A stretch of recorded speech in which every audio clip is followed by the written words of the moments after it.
For today's video, ang isi-share ko sa inyo kung paano to meron ka nitong Todo Data 10. Ito. 10 GB na, valid for 1 day. Sobrang mura, di ba? Okay. Iba po ito sa data apps. Sa data apps, ito yan, yung nasa sachet ba?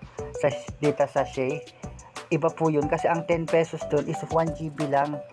Pag naubos mo na yan, bye-bye na. Kailangan 10 GB. 10 GB. Ngayon, isi-share ko sa inyo kung paano to ma-avail. Okay. Kaya ang kailangan nyo is please watch this full video para maintindihan nyo lahat. Mag-i-start na tayo. Okay. Kung gawin is first, pumunta kayo sa Play Store at hanapin nyo tong DSCM. Okay. Tapos, i-install nyo. Pag na-install nyo na, open na natin. Okay. Paka-open po ng parang dito rin yan. Okay. Ang gagawin nyo is ito. Click nyo tong partner with us. Huwag muna kayo mag-sign in na partner with us. Tapos, kung gusto nyong basahin, okay lang. Pero dito, do you have a physical store? Click nyo po itong no. Okay, para dire-diretso tayo.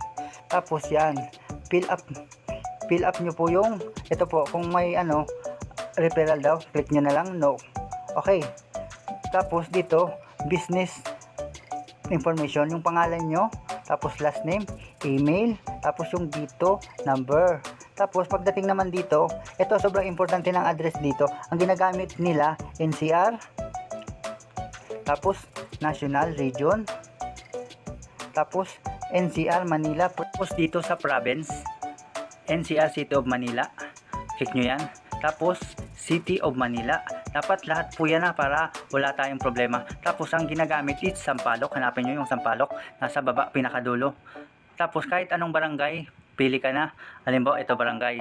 Okay. Tapos pag ox na ang lahat, click nyo lang po itong okay sa taas. Tapos dito naman sa address, ang gamitin nyo is Santiago na lang. Santiago. Kung may alam kayong lugar dun sa address na yon, sa may Sampaloc, Manila, sulat nyo na lang. Pero ang suggest ko, ito na lang, Santiago Street. Tapos, ang zip code, importante to.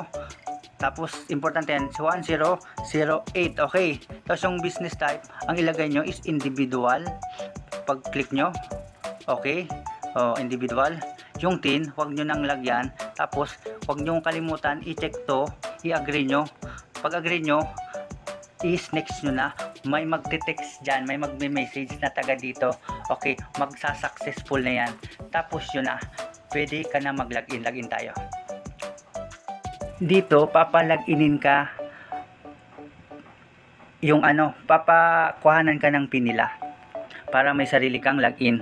Okay, ako ilalagay ko na yung akin kasi ginawan ko na to ng pin. Lampas na ako dito. Tapos to, you don't have enough balance, lalabas to. Okay, click mo lang okay. Tapos dito na po sa customer service. Click nyo na ho yan. Tapos, hanapin nyo dito. Click nyo lang pa kaliwa kanan, hanapin nyo yung Todo Data. Ito, yan. Ito na yung kailangan nyo, Todo Data 10. Okay, wala kayong load. Kailangan nyo mag-top up gamit ang GCash. Okay, dito lang naman yan. Vault Ilo, dito na po yan. Kung gusto nyo gawan ko ng video para magka-load dito, gagawan ko kasi masyado nang mahaba. Sa ngayon po, ox na muna tong video natin. Comment section na lang kung may mga katanungan at i-share nyo na rin para may Todo Data 10 na rin sila. Maraming salamat.